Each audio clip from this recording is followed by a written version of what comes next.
whose story will certainly inspire us all. Elissa is a survivor of domestic violence who faced adversity head-on and emerged triumphant, proving that with resilience and determination, one can overcome even the darkest of times. In 2019, Elissa made the brave decision to seek safety for herself and her 3-year-old son. This led her to the doors of resilience, where she found support and resources that allowed her to create a life for her son, one free from violence and abuse. But her journey didn't end there. Elissa knew that her experiences could serve as a beacon of hope for others in similar situations. Determined to make a difference, she turned her pain into purpose and became a passionate advocate for survivors of abuse. For the last 7 months, Elissa has been volunteering at the shelter of another one of our sister agencies, the YWCA. During this short time, Elissa has transformed their resources for survivors by establishing a knowledge board, empowering survivors with essential education and tools. Recognizing the importance of healing through trauma-informed practices, she introduced monthly transformative yoga sessions with Move GR to further aid survivors in their journey. Elissa knows firsthand what it's like to struggle to feed her family. Understanding that economic stability is crucial for survivors to break free from their past, Elissa brought in a chef to teach shelter residents how to create nourishing meals from pantry staples on a tight budget. In addition to her volunteer work, Elissa shares a social media page called The Survivor Sisterhood, where she shares educational and relatable videos related to survivorship. Drawing from her background in radio and news, she uses her voice to reach as many people as possible, spreading awareness about the challenges faced by survivors and breaking the silence surrounding abuse. Elissa was featured on a podcast titled It's Your Story to Tell, where she shares her story in more detail and emphasizes the importance of community in survivorship. By being vulnerable and open about her experiences, she seeks to inspire others to find strength in their stories. It is truly my honor to introduce Elissa to you today. Her commitment to empowering survivors, creating a safe space for healing, and fostering a sense of community is truly inspirational. Please join me in giving a warm welcome to Elissa Lewis.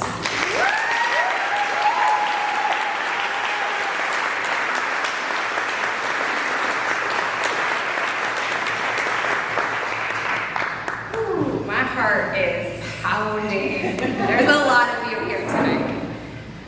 I'm Elissa, and before I begin, I really feel the need to tell you all how grateful I am to be in a room full of people with such kind and beautiful hearts.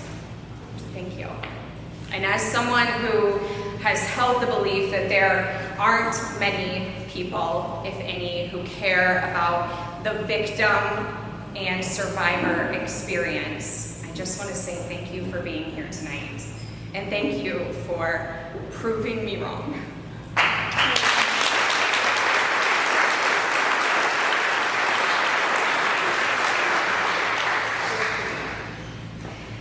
And I wouldn't be standing up here tonight if it weren't for a dear friend of mine, Christine.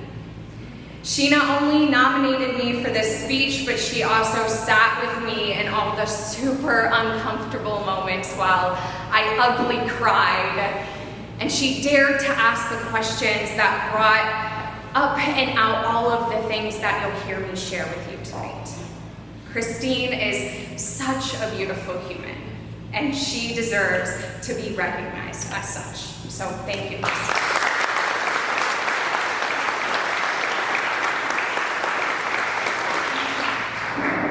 And to resilience, thank you for being a light at the end of the tunnel for survivors. And thank you for being such a happy and resourceful part of my son and I's journey. And to everyone who I invited here tonight, you are all here because you played such an important part of my story. And I love you all very much. Thank you so much.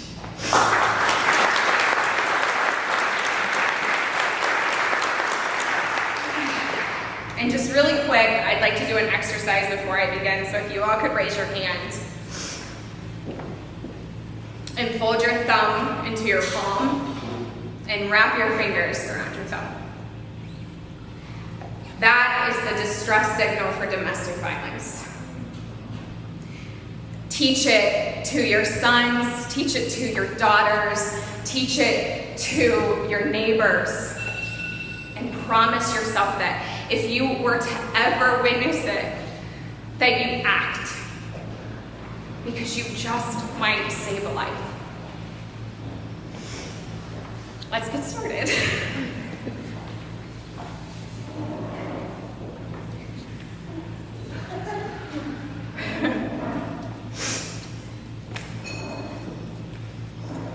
I posted pictures of my bruises on social media. I posted pictures of my bruises on social media for the first time since experiencing my abuse. And it wasn't a pity post. I wasn't looking for the "you're so strong" comments or the "thanks for being brave" messages that followed. And I know that no one knows what to say when you hit them with the hard stuff. Kind of like me when I opened that message from my abuser's best friend asking me, "Liz, has he ever hit you?" My reasoning for posting was deeper. It was educational. I told myself that I was paving the way for other survivors, just like the survivors whose posts I'd witnessed before me. I woke suddenly at 2:30 the following morning in a panic. I sat straight up in bed, my heart pounding through my baggy t-shirt, my mind instantly racing with thoughts like, did I really do that? Did I really hit post? What in the hell had I done? We all know that abuse is so much more than "he hit me." And I call that umbrella of so much more invisible bruises. They're the bruises that undoubtedly hurt the most and take the longest to heal. 198,401 people in my city of Grand Rapids. Now we know that 1 in 4 women will experience abuse. And I was never any good at math, but I think I know enough to estimate that that's around 50,000 people. And we also know that only 50% of cases are actually reported. So we could be looking at 100,000 people in Grand Rapids alone who could be experiencing abuse at this given moment. And that's just the number for the bruises we can see. I never expected that I would become that 1 in 4.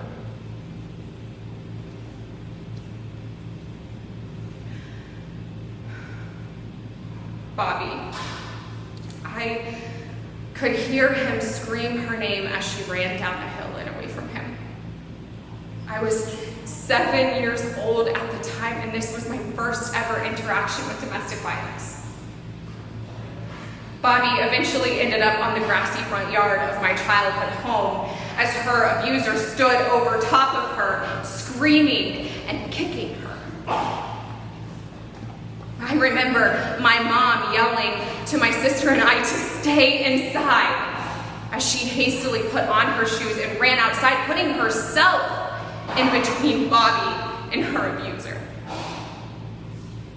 And I watched the entire terrifying scene play out through our kitchen window.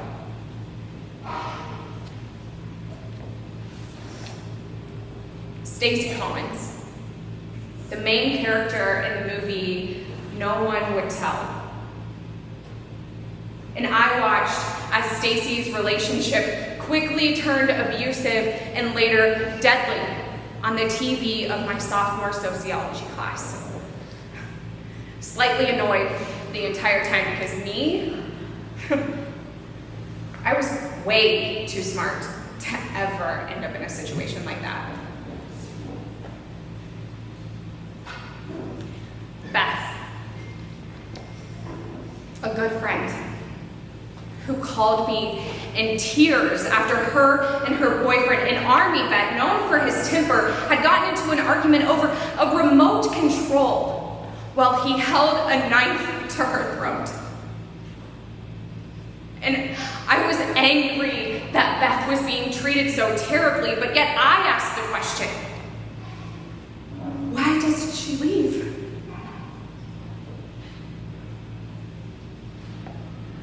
And Elissa,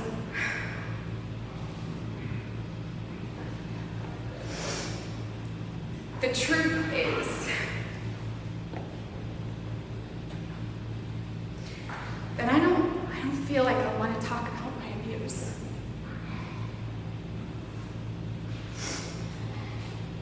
And I don't know if that means that I'm just not ready or there's just like nothing inside of me to feel. Invisible bruises. For weeks, I've stared at the blank space beside my name in my notebook while trying to write this speech. And there's a certain level of confusion that comes along with that. Like, why would my pen glide so effortlessly onto the paper while writing other stories, yet I could only seem to write my name? Those 6 little letters. Elissa haunted me like all of my memories of abuse. It was like my thoughts, feelings, and emotions just retreated inside of me when I looked at my name on paper. And honestly, it felt the same as when I was finally able to admit to myself the truth of what I felt most of all. And it was that he, my abuser, had killed me. He killed the essence of me. He killed my spirit. He killed the hopes, the wishes, the dreams, the spunk, the personality, the humor, the gusto that once resided inside of me. And you know, I can remember that moment still. The moment that I was finally able to admit to myself the truth. It came after a phone conversation with my dad, where he had asked me to go look at myself in the mirror. He said, "Liz, go look in the mirror. Look into your eyes and tell me what you see." And what I saw was years and years of abuse that had drained me of my light and left me feeling like a broken, cracked shell of a human. A feeling that has lasted long into survivorship.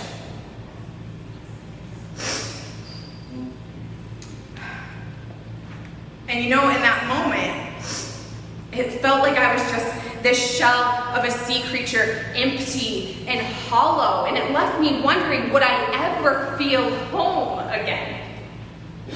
Would I ever feel alive again?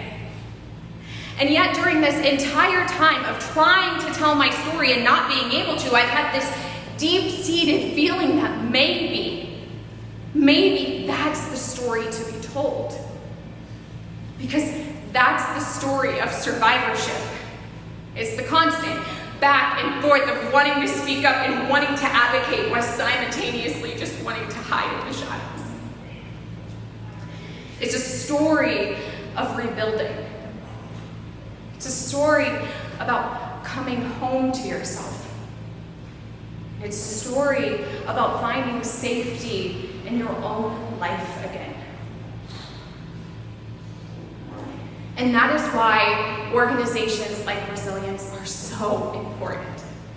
Because I don't know where my son or myself would be without the support, without the resources, without the safety they provided, without the listening ear that constantly communicated that I was not alone. Because when you're in the trenches of abuse, it is so easy to believe that you are all alone.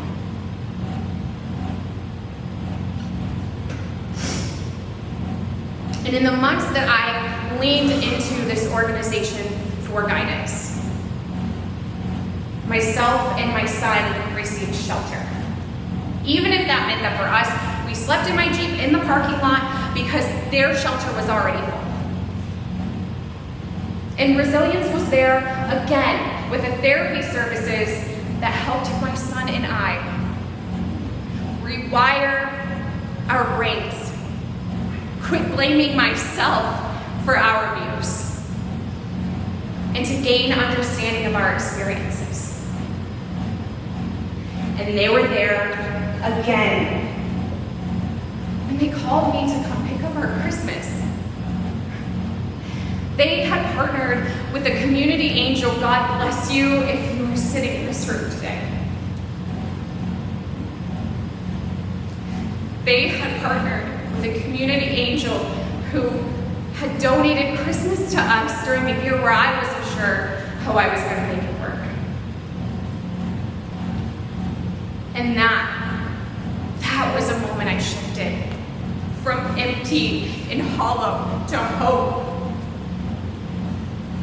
I had just picked up our wrap gifts that barely fit into my Jeep, and as I drove up the driveway of my house, my roommates ran outside to help me carry everything in. And we were all in awe at the generosity. And sitting on the floor of our living room, I couldn't bring myself to open any of the gifts that I knew were for me. And after staring for what felt like a good 10 minutes, one roommate finally said, "Well, are you gonna open anything?" The truth is, I couldn't. I didn't believe I deserved them. I mean, don't get me wrong, I was grateful for everything that was in front of me, but I just came from a relationship where I couldn't even buy deodorant. My relationship had taught me that I wasn't worthy. So I watched as my roommates opened my gifts. A microwave, a vacuum, pots and pans. And as we sat there absorbing the generosity, I panicked. We have to give all this back, I said. But luckily, my roommates were there to reinforce the fact that I did deserve what this organization and this angel had given.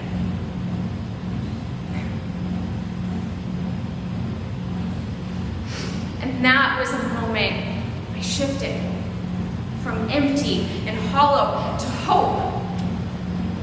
Because for the first time in years, I felt something. And it made me question if maybe my spirit had been home all along. And as a matter of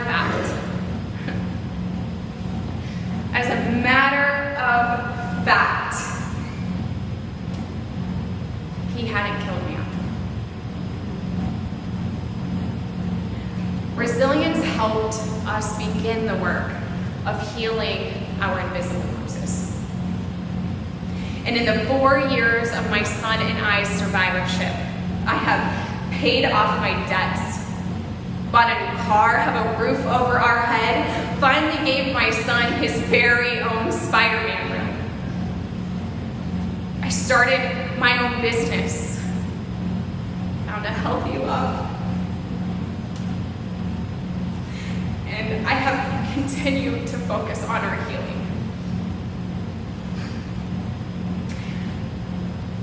also found the self-confidence to not only share my story of survivorship here with you tonight, but to pay it forward in ways that help support other survivors on their own healing journeys.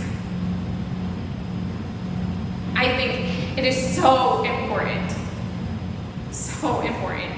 for you to know that that is where your time, your money, your efforts, and your resources go to when supporting resilience. Rebuilding a home, rebuilding lives, and rebuilding survivor spirit. Thank you.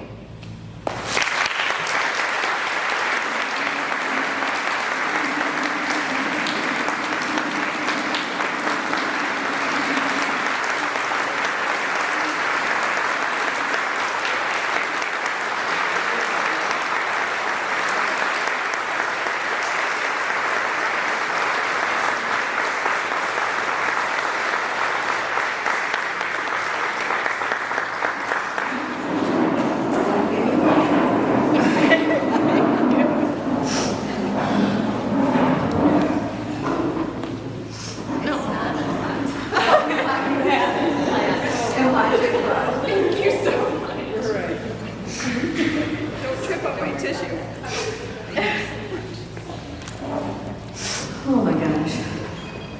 Thank you, Elissa. Thank you for sharing your story with us today. Let's give her one more round of applause.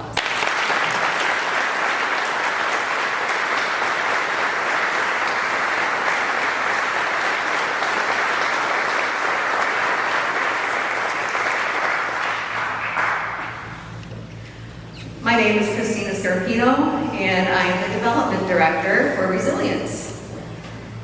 Before we get to all of our drawings, I'd like to take a moment to emphasize the impact you are making just by being here tonight. Blue Star Bash has been an overwhelming success, and it's all thanks to your generous support and commitment to ending domestic violence and sexual violence in Allegan and Ottawa counties. Your contributions, whether through your raffle tickets, through silent auction bids, wine pull, they've all helped raise crucial funds for Resilience's life-changing services.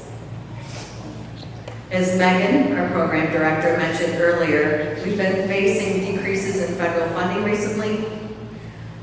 This makes the support from our community partners even more crucial in ensuring that we continue to provide these essential resources to survivors in need. Your presence here tonight and your unwavering support send a powerful message of hope to survivors, that they are not alone and that there is a caring community standing right by with them. So I want to thank you for doing that. A couple final housekeeping items. I want to remind those of you who did not put a card on file to stop at the checkout when you leave, before you leave. It'll make things a lot easier for you for checkout. And we get the funds faster, I'll just be honest. If you gave check-in your card, you're all good to go when you leave. We'll just email you a receipt, and you will, if you provided us with your email address. We're just about to close our grand prize drawing, and we have Krista back there. If you have not entered the grand prize drawing for the fantastic weekend in Saugatuck, $100 tickets, please see Krista right now. All right. Any takers? Any takers? It's a nice package. Okay. And now, without further ado, I'd like to invite up John from the band, and he's going to give us all our raffle winners. Is that right, John? Yeah. Okay, he's on it. He may not need a microphone. You need drums? Who's ready to get some raffles going?